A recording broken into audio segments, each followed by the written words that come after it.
கிறிஸ்தியேசுக்குள் மிகவும் பிரியமாக அழைக்கப்பட்ட அன்புக்குரிய சகோதர சகோதரிகளுக்கு நம்முடைய பிதாவாக தேவனோட நாமத்தினாலும் அருமை இரட்சகர் கர்த்தர் இயேசுவோட நாமத்தினாலும் அன்பையும் மற்றும் வாழ்த்துக்களையும் தெரிவித்துக் கொள்கிறேன். அன்பான சகோதர சகோதரிகளே, இந்த நாளில் நம்ம முதலாவது வால்யூம்ல நம்ம தியானிக்க இருக்கக்கூடிய பாடம் த எபாக்ஸ் and dispensation marked in the development of the divine plan. Study number 4. அதாவது 4வது அத்தியாயம் நம்ம தியானிக்க போறோம். அது தமிழ்ல நம்ம வாசிக்கலாம்.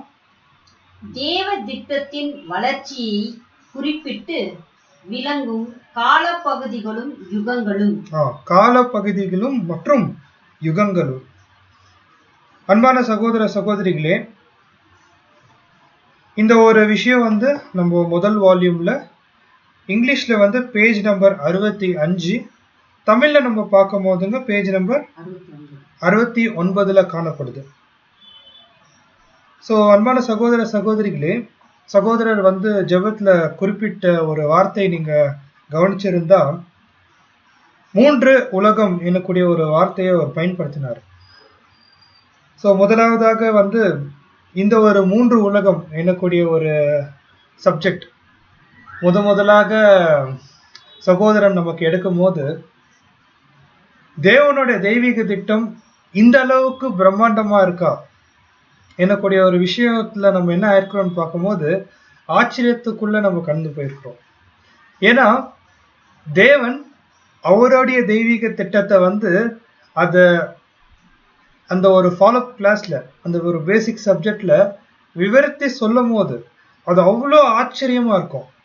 ஒருவேளை சகோதரர் அவங்களாம் எடுக்கும் போது உண்மையாகவே அந்த ஒரு கிளாஸ் முடிஞ்சிட்டு பிறகு கண்ணை தண்ணி விட்டுருக்கிறோம்.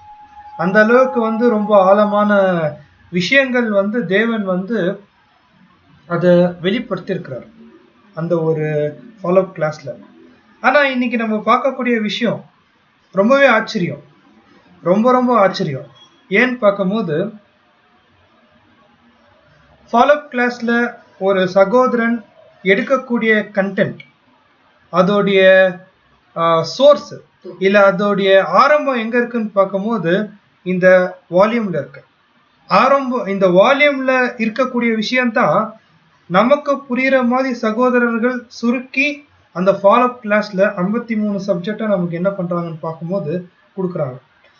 இந்த நாள்ல நம்ம எந்த அளவுக்கு பாக்கியவான்கள் பாக்கியவதிகள் நம்ம பார்க்கும்போது பிரதர் ரசல் அவருடைய எழுத்துல இந்த யுகங்கள் பற்றியான விஷயத்த அவர் எழுதும் போது எப்படி எழுதுறார்? ஒருவேளை அந்த விஷயத்த முதலாக இந்த ஒரு முதலாவது வால்யூம் தேவனுடைய தெய்வீக திட்டம் the divine plan of the ages, அதுலயும் விசேஷமாக டிவைன் பிளான்ல அந்தந்த காலத்துக்கு தேவன் எப்படி அவருடைய திட்டத்தை வடிவமைச்சிருக்கிறார் எனக்கூடிய விஷயத்த அவரு எழுதும் போது அதை நம்ம தியானிக்கும் போது சகோதர சகோதரிகளே அது எவ்வளோ ஆச்சரியமா இருக்கும் எனக்கூடிய ஒரு விஷயத்த நம்ம மனசுல கொண்டு வரலாம். உண்மையாகவே சகோதர சகோதரிகளே, கண்டிப்பா இந்த ஒரு ஸ்டடியை நான் தனிப்பட்ட விதத்துல தியானிக்கும் போது மறுபடியும் நம்ம அந்த ஒரு ஃபாலோ கிளாஸ்ல கேட்டதை பார்க்கிலும் ஒரு 10 மடங்கு இல்ல 100 மடங்கு ஒரு சந்தோஷமும் ஒரு புத்துணர்ச்சி நம்ம பார்க்கிறோம். ஏன்னா தேவனுடைய தெய்வீக திட்டம் அந்த அளவுக்கு அழகா தேவன் என்ன பண்ணிருக்கிறாருன்னு பார்க்கும்போது வடிவமைச்சிருக்கிறார். ஒருவேளை இந்த ஒரு பாடத்துடைய துவக்கத்தை பிரதர் ரசல் அவங்க ஸ்டார்ட் பண்ணும்போது அவங்க எப்படி தூங்குறாங்கன்னு நம்ம பார்க்கும்போது பாருங்க, as some ignorantly misjudged the skill and wisdom of the great architect and builder by his unfinished work. இந்த வார்த்தையை நம்ம கவனிக்கும் போது சகோதர சகோதரிகளே, நம்மளுடைய தேவன் அவருடைய திட்டம் இந்த மனுக்குலம் மேல முழுமையா அது என்ன ஆகல, கம்ப்ளீட்டா என்ன ஆகல, அது நிறைவேறல. ஒருவேளை எப்படி இருக்குன்னு பார்க்கும்போது ஒரு வீடு இல்லைன்னா ஒரு மாளிகை கட்ட துவங்கிட்டு ஒரு பாதி அந்த ஒரு வீட்டை கட்டி முடிச்சிட்டு பிறக்க நம்ம போய் அந்த வீடை பார்த்தா நல்லா இருக்குமா அப்படின்னு பார்க்கும்போது கண்டிப்பா நல்லா இருக்காது. அதே வீடு முழுமையா கட்டி முடிச்சுட்டு அதுக்குள்ள இருக்கக்கூடிய எல்லா விஷயமும் வச்சுட்டு பிறக்க அது பிரம்மாண்டமா அது திறப்பு விழால நம்ம போகும்போது ரொம்ப ஆச்சரியமா இருக்கும். அதுக்கு முன்னாடி எப்படி இருக்கும்னு பார்க்கும்போது மண்ணு, சிமெண்ட் அந்த மாதிரி ஒரு அன்பினிஷ்டு ஒர்க்கா இருக்கும். ஒருவேளை தேவனுடைய தெய்வீக திட்டத்துல நாம் இருக்கக்கூடிய காலத்தை நம்ம இந்த பூமியையும் இந்த ஒரு மனுக்குலத்தையும் நடக்கக்கூடிய சூழல் எப்படி நம்ம எடுத்து பார்க்கும்போது ஒரு முழுமை இல்லாத மாதிரி தான் இருக்கு. இதை குறித்து பிரதர் ரசல் அவங்க சொல்லும் போது இது முற்றிலுமாக என்னன்னு பார்க்கும்போது மனுக்குலத்தோடைய இக்னோரன்ஸ், அவங்களுக்கு தெரியல. அவங்க காலத்துக்கு முன்பாக என்ன பண்றாங்கன்னு பார்க்கும்போது இது முழுமை அடையாத தேவனுடைய திட்டத்தை பார்த்துட்டு தேவன் அவங்க என்ன பண்ணிடுறாங்கன்னு பார்க்கும்போது ஒரு தவறான கோணத்துல அவங்க நியாயத்தை எடுத்துறாங்க. ஆனா அன்பானவர்களே, இந்த ஒரு பாடத்தை நம்ம பார்க்கும்போது ரொம்ப விசேஷமாக தேவனுடைய தெய்வீக திட்டத்தை தேவன் அதை முழுமையா நிறைவேற்றிடும் போது அவருடைய வேலை முழுமையாக முடிச்சுட்டு பிறக்க இந்த அண்ட சராசரமே அவருடைய ஞானமோ வல்லமையோ பார்த்து ரொம்ப ஆச்சரியப்படும். அவருடைய குணலட்சணத்தை பார்த்து ஆச்சரியப்படும். தேவன் அவருடைய தெய்வீக திட்டத்துல இவ்வளோ பிரம்மாண்டமான விஷயம் உள்ள வச்சிருக்காரா? எனக்குடைய ஒரு விஷயம் அண்ட சராசரம் அந்த ஒரு கோணத்துல எடுத்து பார்க்கும்போது அவருடைய முழுமையான அந்த வேலையை பார்த்து அவருடைய குணலட்சணத்தை பார்த்து எல்லா சிருஷ்டிகளும் என்ன ஆகும்னு பார்க்கும்போது தேவனுடைய குணலட்சணத்தை பார்த்து மகிமைப்படும் நம்ம பார்க்குறோம் சகோதர சகோதரிகளே. ஸோ அந்த விதத்துல நம்ம இந்த ஒரு பாடத்துக்குள்ளாக போகும்போது தேவனுடைய தெய்வீக திட்டத்துல காலங்கள் மற்றும் அந்த ஒரு யுகங்கள் பத்தி நம்ம பார்க்கும்போது எபாக்ஸ் அண்ட் டிஸ்பென்சேஷன், எபாக்ஸ் அண்ட் டிஸ்பென்சேஷன் ஒருவேளை ரொம்ப நமக்கு புரியுற மாதிரி சொல்லணும்னா உலகங்கள் மற்றும் காலங்கள், யுகங்கள். ஒரு நிமிஷங்க. எபோக்னா உலகங்கள், டிஸ்பென்சேஷன்னா யுகங்கள் இல்லைன்னா காலங்கள் சொல்லலாம்.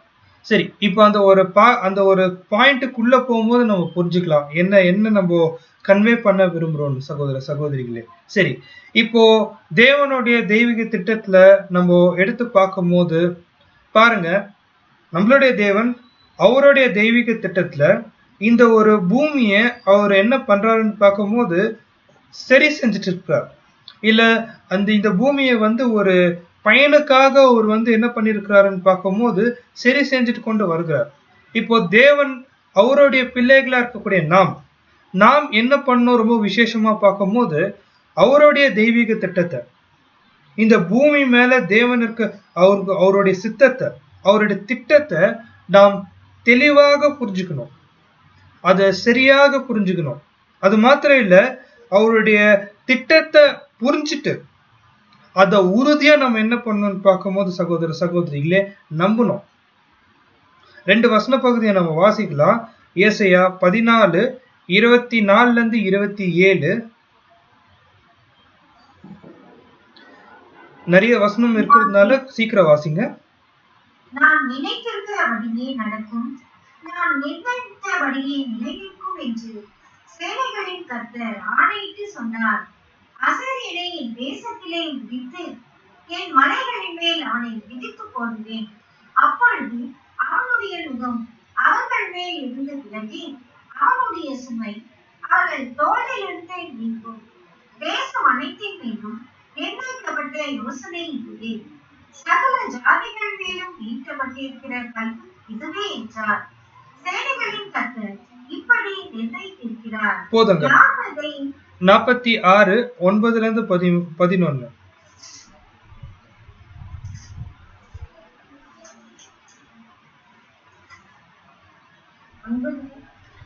46:9-11. முந்தை பூர்வ காலத்தில் நடந்தவைகளை நினைவுகள். நானே தேவன், வேறொருவரும் இல்லை. நானே தேவன், எனக்கு சமானம் இல்லை.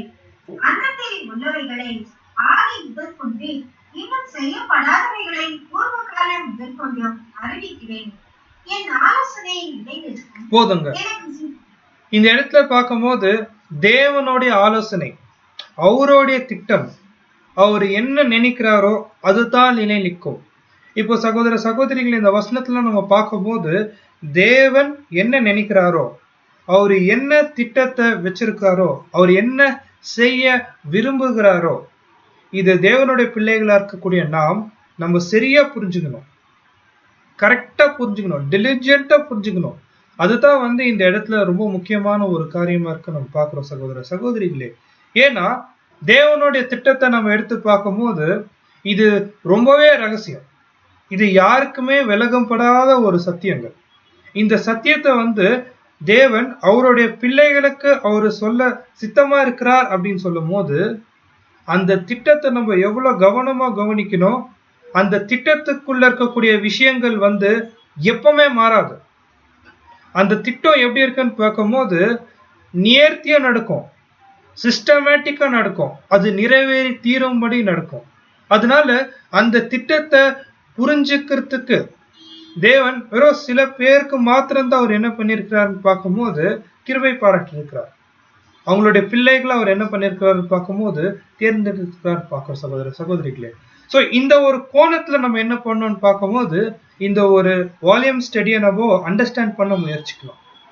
அவருடைய தெய்வீக திட்டத்துல அவருடைய பிள்ளைகளுக்கு அவர் என்ன பண்ண போறாருன்னா வெளிப்படுத்த போறார். பாருங்க, இந்த இடத்துல பிரதர் ரசல் அவங்க சொல்லும் போது உலக மனுக்குலத்துல இருக்கக்கூடிய எல்லாரும் எப்படி இருக்கிறாங்கன்னு பார்க்கும்போது இருட்டுல இருக்கிறாங்க. காரணம் என்னன்னு பார்க்கும்போது தேவன் என்ன பண்றாரு இந்த உலகத்தை, அவருடைய திட்டம் தான் என்ன, அவர் என்னத்தான் இந்த உலகத்தை பண்ண முயற்சிக்கிறாருன்னு அவங்களுக்கு தெரியாது. ஆனா பாருங்க, ஒரு டிவைன் ஆர்கிடெக்ட், ஒரு மிகப்பெரிய என்ன சொல்றதுங்க தெய்வீக சிற்பாசாரி அவர் என்ன பண்றாருன்னா அவருடைய பிள்ளைகளுக்கு மாத்திரம் தான். இங்க பாருங்க, it is the privilege of the child of God to see by faith and light of his lamp. தேவன் அவருடைய பிள்ளை அவங்க விசுவாசத்தினால அவர் கொடுக்கக்கூடிய வெளிச்சத்துல, தேவன் கொடுக்கக்கூடிய வெளிச்சத்துல, அந்த ஒளியில இந்த ஒரு திட்டத்தை அவர் பார்க்கணும்னு அவர் என்ன பண்ணிட்டாரு, சித்த புரிஞ்சிட்டார். இதுல என்ன இருக்குன்னு பார்க்கும்போது முன்னாடி ஃபியூச்சர்ல நடக்கக்கூடிய எல்லா ரகசியமும் அவர் என்ன பண்ணிட்டாருன்னு பார்க்கும்போது அவருடைய பிள்ளைகளுக்கு சொல்ல அவர் வாஞ்சிட்டார். அது மாத்திரம் இல்ல, இதுக்கு இந்த காலத்துக்கு முன்பாக இப்போ என்ன நடக்குது, வருங்காலத்துல என்ன நடக்க போகுது, எல்லாமே அவர் என்ன பண்ணிட்டாருன்னு பார்க்கும்போது தங்களுடைய பிள்ளைகளாக இருக்கக்கூடிய நமக்கு அவர் என்ன பண்ணிட்டாருன்னா சொல்ல சித்தமாயிட்டார். Therefore, as an interested sons of God, பாருங்க இந்த வார்த்தை ரொம்ப முக்கியமா இருக்கு. இன்ட்ரெஸ்டட், நமக்கு அவருடைய திட்டத்தை என்ன இருக்குன்னு வெறும் விரும்பினா மாத்திரம் போதும். ஒருவேளை இந்த நாட்கள்ல நம்ம கிட்ட குறைவா காணப்படுற ஒரு விஷயம் என்ன தெரியுங்களா, நம்ம தேவனுடைய தெய்வீக திட்டத்தை 53 கிளாஸ் போதும் அப்படி ஒரு நிக்கிறோம் பாத்தீங்களா, அங்க நம்மளுடைய இன்ட்ரெஸ்ட் குறையுது. ஒருவேளை இந்த வால்யூம் ஸ்டடியை நம்ம எடுத்து பார்க்கும்போது நம்ம எல்லாமே பார்த்த ஒரு விஷயம் தான். ஆனா ரசல் அவங்க சொல்லும் போது interested sons of God and heirs of promised inheritance, we apply to our Father's word that we may understand his purpose from the plan and specification therein given. பாருங்க, இந்த வார்த்தையை நம்ம பார்க்கும்போது அவருடைய பிள்ளைகளாக ஆர்வத்தோட அதுக்குள்ள இருக்கக்கூடிய விசேஷங்களை, தேவனுடைய தெய்வீக திட்டத்துக்குள்ள இருக்கக்கூடிய விசேஷங்களை நம்ம தியானிக்கிறதுக்கு நம்ம வாக்குத்தத்தத்தின் பிள்ளைகளாக, வாக்குத்தத்தத்தின் சந்ததியாக தேவன் என்ன பண்ணிருக்கிறாரு, அழைச்சிருக்கிறார். அன்பான சகோதர சகோதரிகளே, இந்த ஒரு வார்த்தைகளை நம்ம பார்க்கும்போது இது ரொம்பவே ஆச்சரியத்துக்குள்ளாக நம்மளை கொண்டு போகும். There we learn the plan of God with reference to man spans 3 great periods of time, beginning with man's creation and reaching into the illimitable future. பாருங்க, இந்த இடத்துல தேவன் நமக்கு சொல்லி கொடுக்கக்கூடிய விஷயம், அவர் என்ன நமக்கு சொல்லி கொடுக்க சித்தமா இருக்கிறார் பார்க்கும்போது தேவன் அவருடைய தெய்வீக திட்டம் முதலாவது விஷயம். அதுல மனுஷனை பத்தி, அந்த மனுஷன் வாழக்கூடிய காலங்கள் பத்தி, அந்த காலங்கள் எங்க துவங்குதுன்னு பார்க்கும்போது மனுஷனுடைய சிருஷ்டிப்பு துவங்கி யுகாயுகத்துக்கு அதாவது முடிவில்லாத ஒரு யுகத்துக்கு அது வரைக்கும் நடக்கக்கூடிய எல்லா விஷயத்தையும் அவர் என்ன பண்றாருன்னு பார்க்கும்போது சகோதர சகோதரிகளே, அவருடைய வாக்குத்தத்தத்தின் பிள்ளைகளுக்கு அவர் வந்து கொடுக்க சித்தமாயிட்டார். சரி, இன்னைக்கு நம்ம பார்க்கக்கூடிய ரொம்ப முக்கியமான பாயிண்ட் என்னன்னு பார்க்கும்போது சகோதர சகோதரிகளே, இந்த வால்யூம் ஸ்டடியில அப்போஸ்தலர் பவுல் மற்றும் அப்போஸ்தலர் பேதுரு இந்த காலங்கள் குறித்து அவங்க பேசியிருக்கிறாங்க. கிரேட் எபோக், அது தமிழ்ல எப்படி வருதுங்க அந்த வார்த்தை? 3 பெரிய கால பிரிவுகள். காலங்கள், ரொம்ப பெரிய காலங்கள், 3 பிரிவு காலங்கள், 3 எபாக்ஸ் அப்படின்னு சொல்றாங்க. அது அப்போஸ்தலர் பவுல் அப்போஸ்தலர் பேதுரு அவங்க எப்படி சொல்றாங்கன்னா 3 உலகங்கள் எனக்கூடிய ஒரு விஷயத்த சொல்றாரு. 3 உலகங்களாக, இது நமக்கு தெரிஞ்ச விஷயம்தான். 3 உலகங்கள் அப்படி எடுக்கும் போது தேவனுடைய தெய்வீக திட்டத்துல அந்த ஒரு காலங்கள் வந்து 3 பாகமா பிரியுது. சரி, முதலாவது உலகம், முதலாவது பிரிவு எங்க வருதுன்னு பார்க்கும்போது, எப்போ மனுக்குலத்தை தேவன் சிருஷ்டி செஞ்சாரோ அந்த சிருஷ்டிப்பு நாள் துவங்கி நோவா காலத்துல அந்த ஜலப்பிரளயம் இருக்கும், அந்த ஃப்ளட் வர வரைக்கும் முதலாவது உலகமா காணப்படுது. அந்த ஜலத்திலிருந்து தேவனோட ராஜ்யம் அது ஸ்தாபிக்கக்கூடிய அந்த ஒரு காலம், அது 2வது பாகமா வருது, 2ஆம் உலகமா வருது.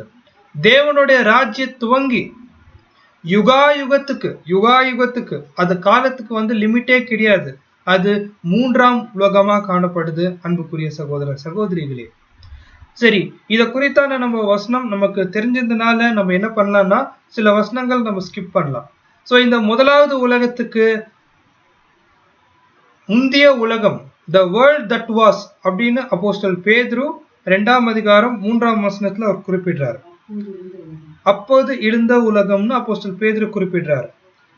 அப்போஸ்தலர் பவுல் மற்றும் அப்போஸ்தலர் பேதுரு இந்த உலகத்தை அவங்க எப்படி குறிப்பிடுறாங்கன்னு பார்க்கும்போது இரண்டாம் உலகத்தை the prince of this world, அதாவது இப்ப இருக்கக்கூடிய அதிபதி சாத்தான்.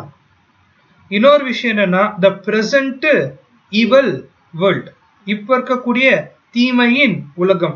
நம்ம என்ன பண்ணலாம், இந்த 2 வசனத்தை வாசிக்கலாம். கலாத்தியர் 1ஆம் அதிகாரம் 4ஆம் வசனம். கலாத்தியர் வாசிங்க. அவர் நம்மை இப்பொழுது இருக்கிற பொல்லாத பிரபஞ்சத்தினின்று விடுவிக்கும்படி நம்முடைய பிதாவாகிய தேவனுடைய சித்தத்தின்படியே நம்முடைய பாவங்களுக்காக நம்மை தாமே போதுங்க. நமக்கு தேவையான வார்த்தை இப்போ இருக்கக்கூடிய அந்த பிரபஞ்சத்தின் அந்த ஒரு பிரின்ஸ் ஆஃப் திஸ் வேர்ல்ட், அந்த ஒரு வார்த்தை தான் நமக்கு தேவைப்படுது. இந்த பிரபஞ்சத்தின் அதிபதி. இப்போ நெக்ஸ்ட் நம்ம பார்க்கும்போது 2 பேதுரு 3ஆம் அதிகாரம் 7ஆம் வசனம். இப்பொழுது இருக்கிற வானங்களும் பூமியும் அந்த வார்த்தையினாலேயே அக்கினிக்கு இரையாக வைக்கப்பட்டு தேவ பக்தி இல்லாதவர்கள் நியாயம் தீர்க்கப்பட்டு அழிந்து போகும் நாள் வரைக்கும் காக்கப்பட்டிருக்கிறது.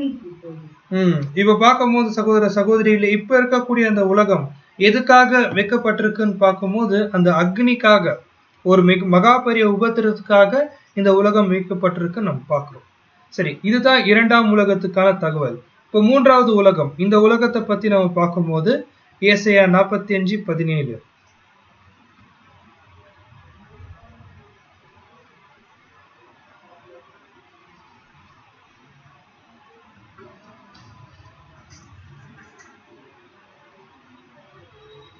இஸ்ரவேலோ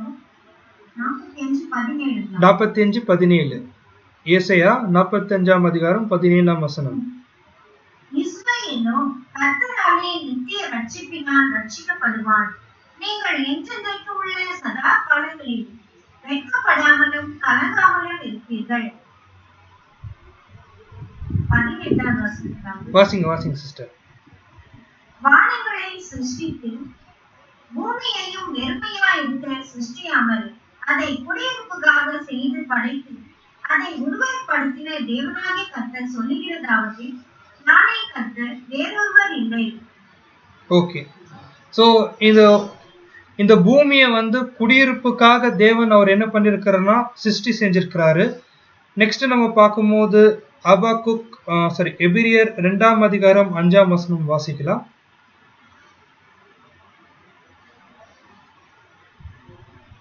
எபிரியர் 2:5.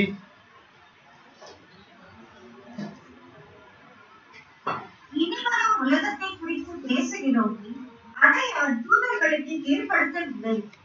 இனி வர உலகத்தை பத்தி நம்ம பேசுகிறோமே. சோ அது என்ன பண்ணலன்னு பார்க்கும்போது தூதர் கையில அவர் என்ன பண்ண மாட்டாரு, அவர் கொடுக்க மாட்டார். the world to come அப்படின்னு நம்ம பார்க்கிறோம். 2 பேதுரு 3:13.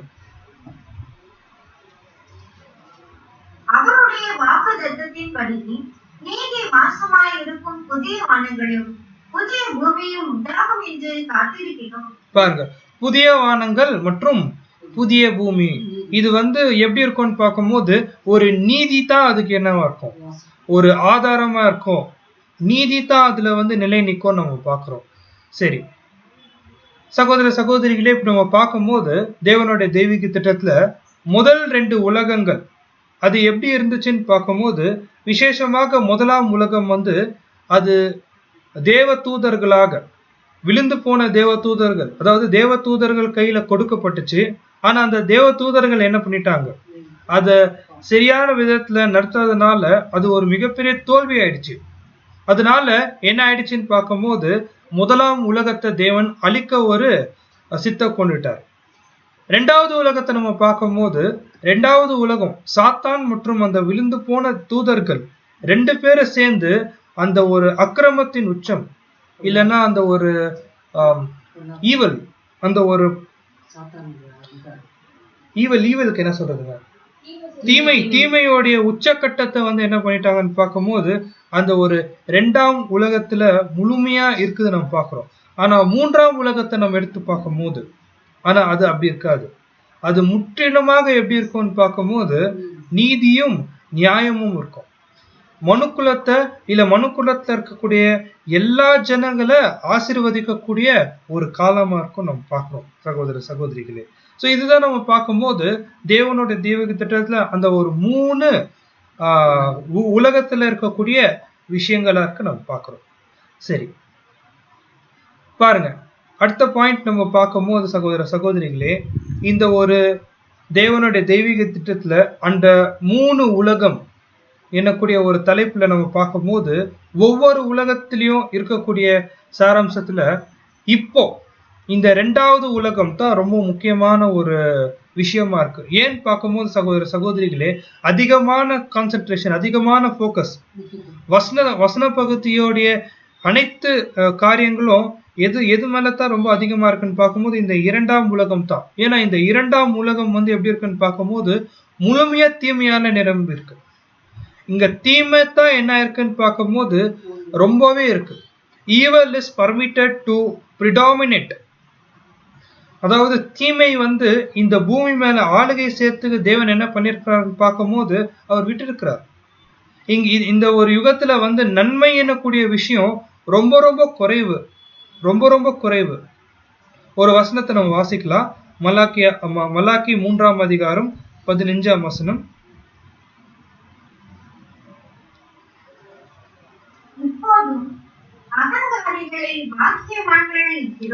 இது வசனம் பாருங்க எப்படி இருக்கு.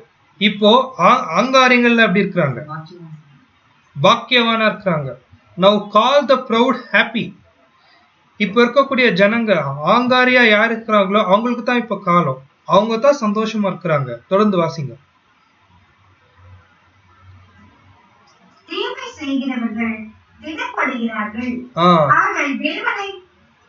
வாசிங்க. அவர்கள் தேவனை பரீட்சை பார்த்தாலும் விடுவிக்கப்படுகிறார்களே என்று சொல்லுகிறீர்கள். பாருங்க, தீமை செய்தா கூட அவங்க என்ன ஆயிடுறாங்கன்னு பார்க்கும்போது அவங்களுக்கு ஒன்னும் ஆகுறது இல்ல. ஆங்காரிகள் தான் இந்த யுகத்துல என்ன பண்றாங்க, ரொம்ப பாக்கியவான்களா இருக்கிறாங்க சகோதர சகோதரிகளே. பாருங்க, அப்படின்னா இந்த யுகத்தை பத்தி நம்ம புரிஞ்சுக்கணும்னா தேவனோட பிள்ளைகளா கண்டிப்பா இது நமக்கான ஒரு யுகம் கிடையாது, நமக்கான ஒரு உலகம் கிடையாது.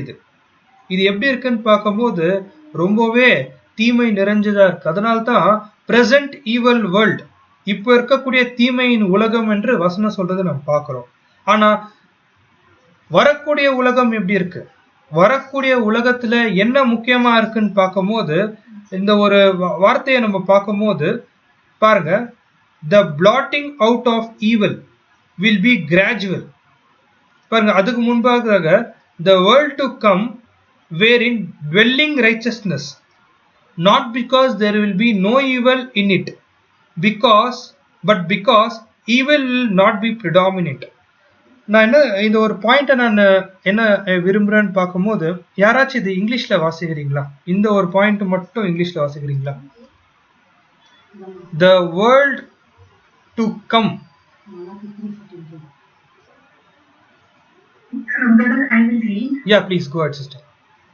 The world to come, wherein dwells righteousness, not because there will be no evil in it, but because evil will not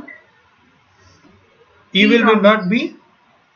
The evil will not predominate. Okay. Let me explain this, sister. Yes, let me explain this. So இந்த ஒரு வார்த்தையை படிக்கும் போது நமக்கு என்ன தோணுது? ஒருவேளை இந்த ஒரு வார்த்தையை தமிழ்ல நம்ம வாசிக்கலாங்க.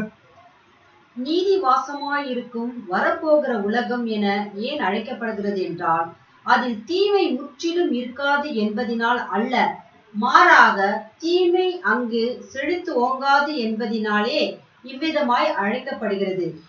இந்த பாயிண்ட நீங்க உங்களுடைய வால்யூம்ல மார்க் பண்ணுவீங்க. அதனாலதான் இந்த ஒரு பாயிண்ட நம்ம இங்கிலீஷ்லயும் தமிழ்லயும் நம்ம வாசிக்க வைக்கிறோம். நம்ம பொதுவா நம்ம என்ன நினைக்கிறோம்னு பார்க்கும்போது சகோதர சகோதரிகளே, முதலாம் உலகத்தை பத்தி நமக்கு தெரியும், ரெண்டாவது உலகத்தை பத்தி தெரியும், அதனாலதான் சில வசனங்கள் நம்ம வாசிச்சோம். ஆனா the world to come, மூன்றாவது உலகம் குறித்து நம்ம பார்க்கும்போது, இந்த மூன்றாவது உலகம் எங்க துவங்குதுங்க? தேவனுடைய ராஜ்யமா இது துவங்குது. மூன்றாம் உலகம் தேவனுடைய ராஜ்யமா துவங்குது. அப்படின்னா இந்த இடத்துல ரசல் சொல்லக்கூடிய பாயிண்ட் என்னன்னா, the world to come wherein dwelleth righteousness, not because there will be no evil in it, but because evil will not predominate. அப்படின்னா என்ன அர்த்தம்? தேவனுடைய தெய்வீக திட்டத்துல 1000 வருஷம் அரசாட்சி. அந்த 1000 வருஷம் அரசாட்சியில தீமை என்னக்கூடிய விஷயம் இருக்கும் அப்படின்றாரா, இருக்காது அப்படின்றாருங்களா? அன்மியூட் பண்ணிட்டு நீங்க சொல்லுங்க.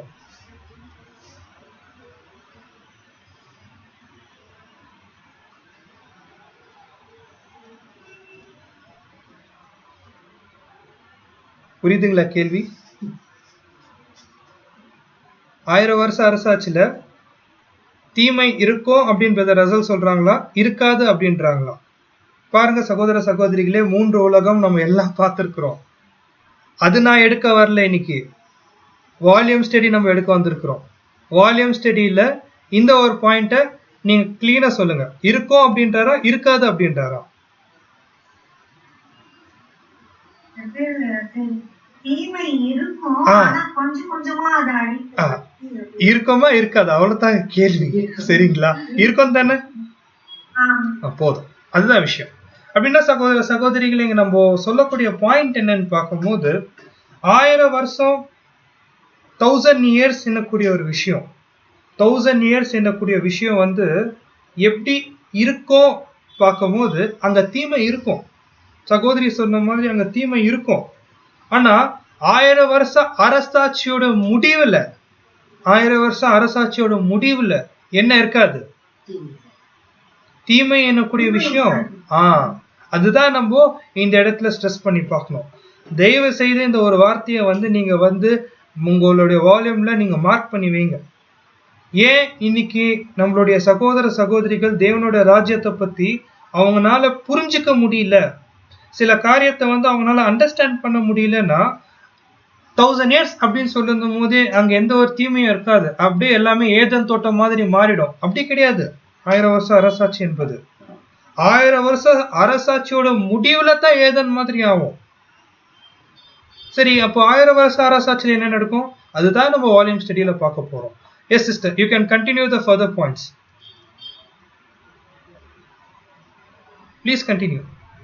Yes, brother. The blotting out. The blotting out of evil will be gradual, not because there will be no evil in it, but because evil will not predominate. Okay. Let me explain this. இந்த ஒரு வார்த்தையை படிக்கும் போது நமக்கு என்ன தோணுது? ஒருவேளை இந்த ஒரு வார்த்தையை தமிழ்ல நம்ம வாசிக்கலாங்க. The blotting out of evil will be gradual. பாருங்க, the blotting out of evil will be gradualனா அந்த 1000 வருஷம் அரசாட்சி துவங்கிட்டு இருக்கும், அங்க தீமை இருக்கும். ஆனா அந்த தீமை எப்படி வந்து வெளியே போகும்? அந்த தீமை வந்து எப்படி வந்து வெளியே எடுக்கப்படும்? கிராஜுவலா கொஞ்சம் கொஞ்சமா அந்த தீமையை வந்து தேவன் என்ன பண்ணுவாரு? எடுத்து போடுவார். அதாவது இந்த இடத்துல நம்ம பார்க்கும்போது சகோதர சகோதரிகளே, ஒருவேளை அங்க யாருன்னா ஒரு தவறு செய்யணும் அப்படின்னு நினைச்சா கூட அந்த தவறு அவனால செய்ய முடியாது. காரணம் என்னன்னா, அங்க தீமை இருக்கும், ஆனா தீமையோட அந்த ஒரு ஆதிக்கம் இருக்காது. அந்த ஒரு யாருனோ அந்த தவறு செய்யணும்னு முன் வர மாட்டாங்க. சோ இதுதான் வந்து நம்ம பார்க்கும்போது தேவன் அந்த ஒரு கொஞ்சம் கொஞ்சமா அந்த ஒரு ஈவல் எடுப்பாரு. Continue sister. Requiring all of the first 1000 years. இதுதான் ரொம்ப முக்கியம். all of the first 1000 years. இது எந்த first 1000 years ன்னு பார்க்கும்போது மூன்றாம் உலகத்துல வரக்கூடிய முதல் 1000 வருஷம். அப்படின்னா தேவனுடைய தெய்வீக திட்டத்துல நம்ம எடுத்து பார்த்தா பாருங்க, இங்க தெரியுது இல்லைங்களா, 2ஆம் உலகம் முடிச்சுட்டு 3ஆம் உலகம் துவங்குது பாத்தீங்களா, இங்கத்துல இருந்து ஒரு 1000 வருஷம் இருக்கு பாத்தீங்களா, ஃபர்ஸ்ட் 1000 years. அது வந்து எப்படி இருக்குன்னு பார்க்கும்போது தேவன் விசேஷமாக அந்த ஒரு தீமையை எடுக்கிறதுக்காக அவர் என்ன பண்ணுவாருன்னு பார்க்கும்போது பயன்படுத்துவார். சகோதர சகோதரிகளே, இந்த ஒரு பாயிண்ட்டை வந்து நம்ம ரொம்ப கிளியரா நம்ம புரிஞ்சுக்கணும். இதை நீங்க உங்களுடைய வால்யூம்ஸ்ல நீங்க மார்க் பண்ணி வைங்க. ஒருவேளை இந்த ஒரு பாயிண்ட்டை வந்து புரிஞ்சுக்காத சகோதர சகோதரிகள் தான் என்ன ஆகுவாங்கன்னு பார்க்கும்போது ரொம்ப சிரமத்துக்குள்ள போவாங்க. எப்படி பிரதர், நான் தேவனோட ராஜ்யம்னா டைரக்டா வந்து அந்த ஜீவ தரக்கூடிய விருட்சம் என் கையில இருக்கும்னு நினைச்சேனே. அப்படி கிடையாது. மெதுவா அவங்க என்ன பண்ணுவார்னா தேவன் இந்த உலகத்தை ஏதேன் தோட்டமா மாத்துவார். தமிழ்ல வாசிக்கலாமா? அதற்கு முதலில் 1000 வருஷம் தேவைப்படுகிறது. அதன் பின்பு தீமை ஆட்சி செய்யாது. பாருங்க, ஒன்ஸ் அந்த ஒரு 1000 வருஷத்தோட முடிவுல அது என்ன ஆகும்னா தீமை வந்து முழுமையாக எடுத்துக் கொள்ளப்படும். அதோட என்ன ஆகுது? Sister please continue. Yes, brother. Evil will not rule. Then it will not prosper. It will no longer be the wicked that will flourish, but the righteous shall flourish. பாருங்க, அங்க யாருமே வந்து மூடன், அங்க யாருமே வந்து என்ன சொல்றது, தீமை செய்யறவங்க யாருமே இருக்க மாட்டாங்க. வெறும் நீதிமான் தான் அங்க என்ன ஆகுவாரு? செழிப்பாரு, நிலைச்சு நிக்குவார். நம்ம பாக்குறோம் சகோதர சகோதரிகளே. பாருங்க, சில வசனங்கள் நம்ம பார்க்கும்போது ரொம்ப விசேஷமாக ஏசாயா 1ஆம் அதிகாரம் 19ஆம் வசனம் வாசிக்கலாம். Isaiah 1st chapter 19th verse.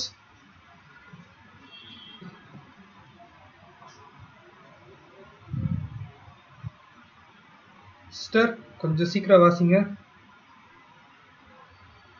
But I should read in English or No, Tamil. Okay. ஏசாயா 1ஆம் அதிகாரம் 19ஆம் வசனம்.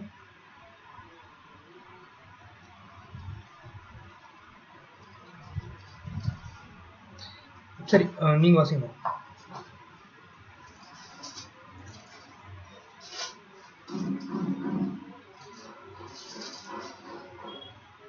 நீங்கள் மனம் பொருந்தி செவி கொடுத்தால் தேசத்தின் நன்மையை புசிப்பீர்கள். மன திரும்பி செவி கொடுத்தால் யார் ஒருத்தர் கீழ்படுகிறாங்களோ அவங்களுக்கு தான் அங்க வந்து ஜீவன் கிடைக்கிறது நம்ம பாக்குறோம். சங்கீதம் 37:9.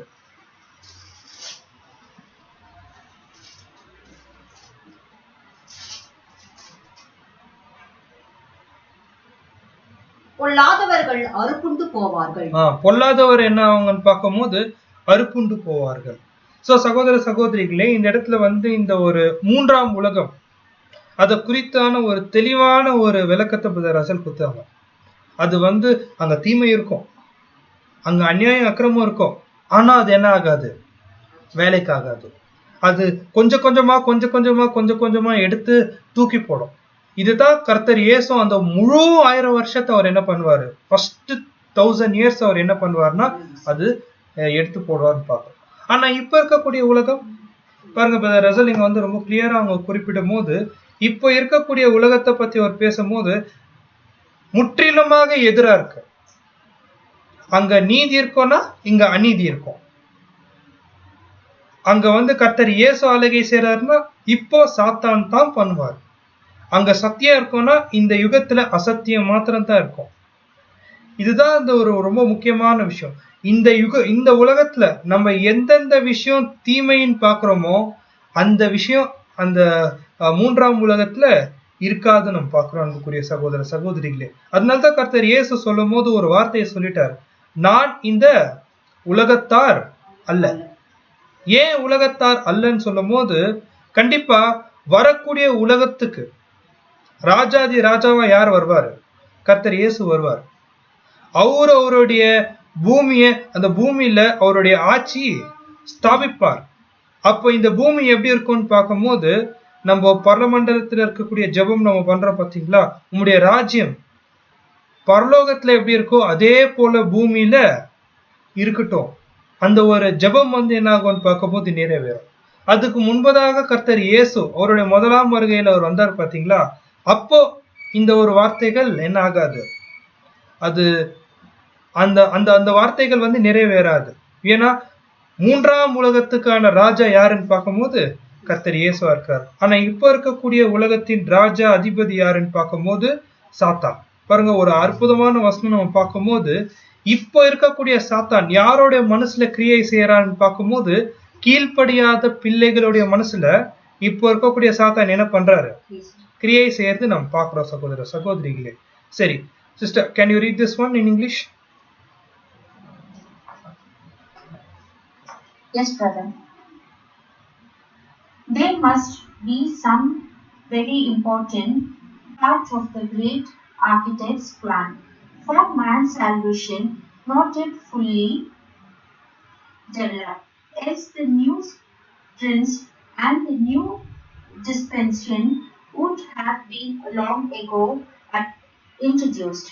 Why it was postponed for an appointment time, and also the manner of the change from the present dominance of evil under the Satan to that of righteousness under Christ are points of interest which will be more fully shown thereafter. போதுங்க.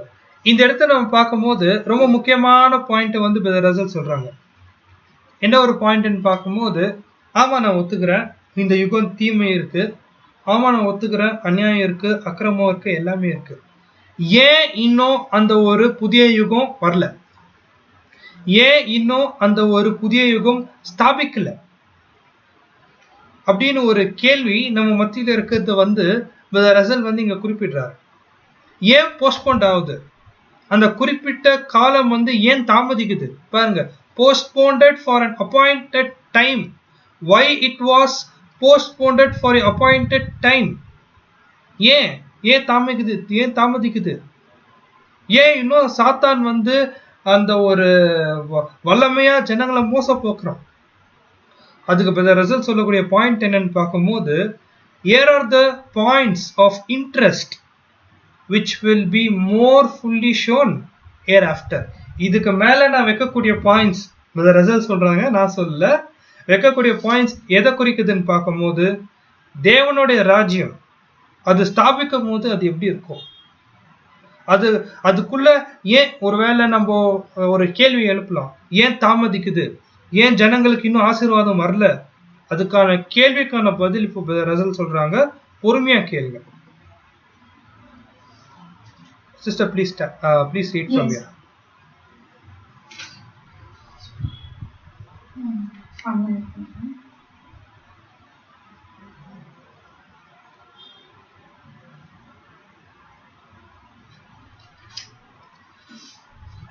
Yes. Suppose is now to say that the kingdom of the world now subject to Satan are at the proper time to become the kingdoms of our Lord and of His Christ. Revelation chapter 11:15. The contest. இப்போ பாருங்க, என்ன ஒரு பாயிண்ட்னு பார்க்கும்போது, இப்ப இருக்கக்கூடிய சாத்தானுடைய ராஜ்யம் ஒரு சரியான நேரத்துக்காக தேவன் வெயிட் பண்ணிட்டு இருக்கிறாரு, கர்த்தர் இயேசுவோடைய ராஜ்யமா மாத்துறதுக்கு. அந்த டைம், அந்த ஒரு காலம் எப்போ அப்படின்னு பார்க்கும்போது நம்ம தமிழ்ல வாசிக்கலாம். வெளிப்படுத்தல் 11ஆம் அதிகாரம் 15ஆம் வசனம்.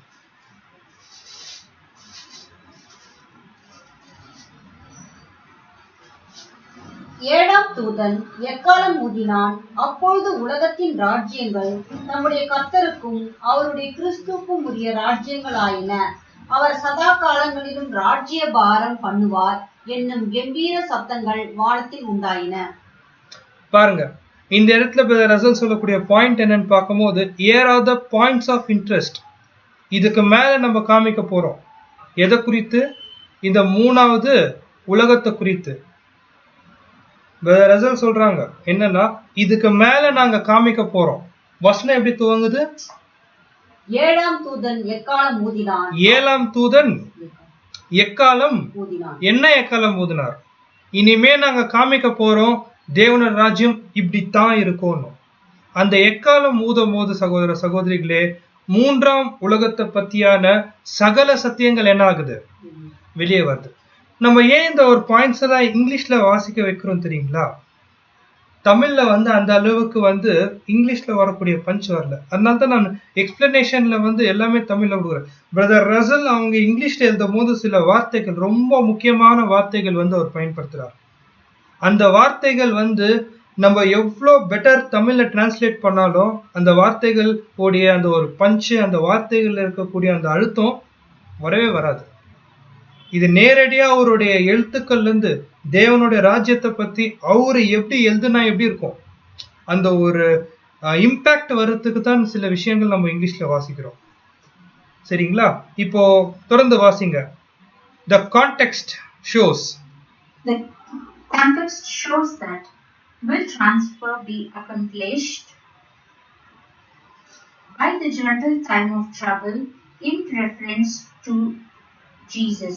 சரி, பாருங்க. இப்போ என்னன்னா, அந்த ஒரு தேவனோட ராஜ்யம், அந்த மூன்றாம் உலகம் எப்படி துவங்கும் அப்படின்னு பார்க்கும்போது, அது துவங்குறதுலே ஒரு உபத்திரம் இருக்கும். ஒரு பொதுவான உபத்திர காலத்துல துவங்கும். எப்படி? ஏன்? நம்ம வசனத்தை வாசிக்கலாம். மார்க் 3ஆம் அதிகாரம் 22-23. எருசலேமிலிருந்து வந்த வேத பாரகர், இவன் பெயர்சோபுவை கொண்டிருக்கிறான், பிசாசுக்களின் தலைவனாலே பிசாசுகளை துரத்துகிறான் என்றார்கள். அவர்களை அவர் அழைத்து ஊமைகளாய் அவர்களுக்கு சொன்னதாவது, சாத்தானை சாத்தான் துரத்துவது எப்படி? சாத்தானை துரத்துவது எப்படி? 27 இருக்குங்க. ஒரு ராஜ்யம் தனக்குத்தானே விரோதமாய் பிரிந்திருந்தால் அந்த ராஜ்யம் நிலைநிற்க மாட்டாதே. ஒரு வீடு தனக்குத்தானே விரோதமாய் பிரிந்திருந்தால் அந்த வீடு நிலைநிற்க மாட்டாதே. சாத்தான் தனக்குத்தானே விரோதமாய் எழும்பி பிரிந்திருந்தால் அவன் நிலைநிற்க மாட்டாமல் அழிந்து போவானே. பலவானை முந்தி கட்டினால் ஒழிய ஒருவனும் பலவானுடைய வீட்டுக்குள் புகுந்து அவன் உடைமைகளை கொள்ளையிடக் கூடாது. கட்டினால ஆகில் அவன் வீட்டை கொள்ளையிடுவான். சோ இந்த இடத்துல பிரதர் ரசல் கிளியரா ஒரு இண்டிகேஷன் கொடுத்தாரு. ரொம்ப கிளியரா அவருடைய ஏழாம் தூதனுடைய எக்காலம், அவரு அந்த எக்காலம் துணிக்கும் போது ஒரு வார்த்தையை கிளியரா சொல்லிடுறாரு. கர்த்தர் இயேசு அவருடைய 2ஆம் வருகையில வந்துட்டார் அப்படின்னு சொல்லும் போது முதலாவது அவர் என்ன காரியத்தை செய்வார்னு பார்க்கும் போது வாசிக்கலாம் sister, please read. Yes, brother. Thus we are taught. That's the first heavens, no brother. From there. No. Thus we are taught that Satan. On the project for shuffled up here. Thus we are taught that the Satan must be bound, restrained, and deposed before Christ's reign of righteousness, and peace can be established. This binding of Satan is accordingly shown to be the first work of the new டிஸ்பென்சேஷன்ஸ். Dispensation. Okay. Dispensation. So இதுதான் நம்ம பார்க்கும்போது முதலாவது பணி அந்த ஒரு மூன்றாம் உலக துவங்கும் போது ஃபர்ஸ்ட் என்ன நடக்கும்னு பார்க்கும்போது சாத்தானானவன் கட்டப்படுவான். சாத்தானானவன் முழுமையாக கட்டப்படுவான். ஸோ அன்பான சகோதர சகோதரிகளே, இதுதான் அந்த ஒரு 7ஆம் தூதன் அவருடைய எக்காலம் அவர் துணிக்கும் போது தேவனுடைய ராஜ்யம் துவங்கும் போது சாத்தானானவன் முதலாவது என்ன ஆகுவான்? கட்டப்படுவான் எனக்கூடிய ஒரு விஷயத்த அவர் சொல்றது நம்ம பார்க்கிறோம். சரி, அது மாத்திரம் இல்ல, இப்ப இருக்கக்கூடிய அந்த ஒரு தீமையின் உலகம், அந்த தீமையின் உலகத்தை எப்படி தேவன் அழிக்க போறார், அதுக்கான சில அடையாள பாஷைகளாக தேவன் என்ன பேசிருக்கிறார் நம்ம வாசிக்கலாம் பாருங்க. அதுக்கு முன்பதாக இந்த 3 உலகங்கள் அப்படின்னு சொல்லும் போது தேவன் லிட்ரலா, அதாவது சொல்லர்த்தமா இந்த உலகம் எனக்கூடிய பூமியை அவர் அழிக்க போறதில்ல. அது நமக்கு தெரிஞ்ச விஷயம்தான். ஏன்னா வானமும் பூமியும் அழிஞ்சாலும் உன் வார்த்தைகள் அழியாது எனக்கூடிய வார்த்தையை பார்க்கும்போது வானங்களும் பூமிகளும் அழியும் அப்படின்னா இந்த பூமியில இருக்கக்கூடிய அமைப்புகள் அழியும். ஆனா பூமி எனக்கூடிய பிளானட், அந்த ஒரு பூமி எனக்கூடிய அந்த ஒரு பிளானட் என்ன ஆகாது, அது அழியாது, அது அழிஞ்சு போகாது.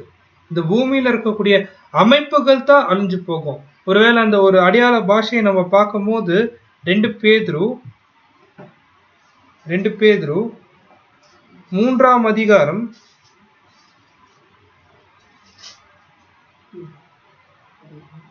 6ஆம் வசனத்தை நம்ம வாசிக்கலாம்.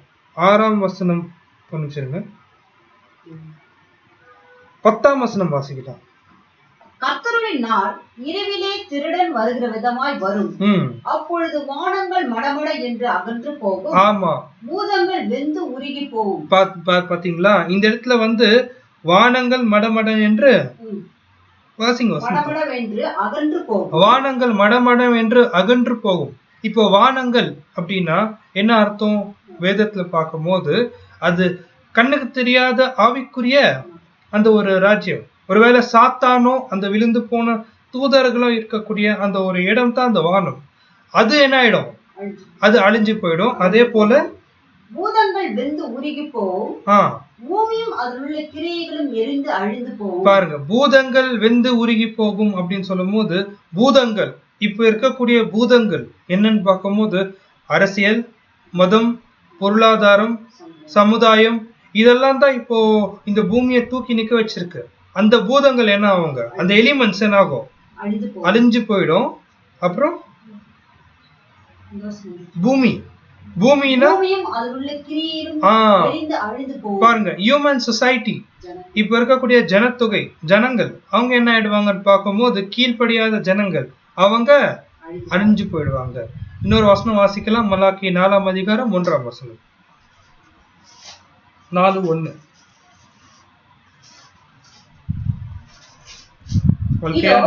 சூளையை போல எரிகிற நாள் வரும். அப்பொழுது அகங்காரிகள் யாவரும் அக்கிரமம் செய்கிற யாவரும் துரும்பாய் இருப்பார்கள். வரப்போகிற அந்த நாள் அவர்களை சுட்டெரிக்கும். அது அவர்களுக்கு வேரையும் கொப்பையும் வைக்காமல் போகும் என்று சேனைகளின் கர்த்தர் சொல்கிறார். பாருங்க, அந்த ஒரு தேவனுடைய நாள், கர்த்தருடைய நாள், அந்த ஒரு தேவனுடைய ராஜ்யத்துடைய துவக்கம் இந்த பூமி மேல இருக்கக்கூடிய அமைப்புகளுக்கு அது எப்படி இருக்கும்னு பார்க்கும்போது அது அப்படியே எரிச்சு போட்டுரும். ஒரு ஓவன்ல ஒரு விஷயத்த வச்சுன்னா எப்படி பேக் ஆயிடும், கொஞ்ச நேரத்துல அப்படியே வெந்துடும். அதே போல இந்த பூமியில இருக்கக்கூடிய எல்லா அமைப்பும் என்ன ஆக போகுது? வேக போகுது. இதை தொடர்ந்து என்ன ஆகும்னு பார்க்கும்போது இந்த ஒரு பாயிண்ட் ரொம்ப பியூட்டிஃபுல்லா இருக்கு. Can you read this? It will be succeeded. It will be succeeded by a new earth, that is, society recognized in harmony with an earth's new prince, Christ.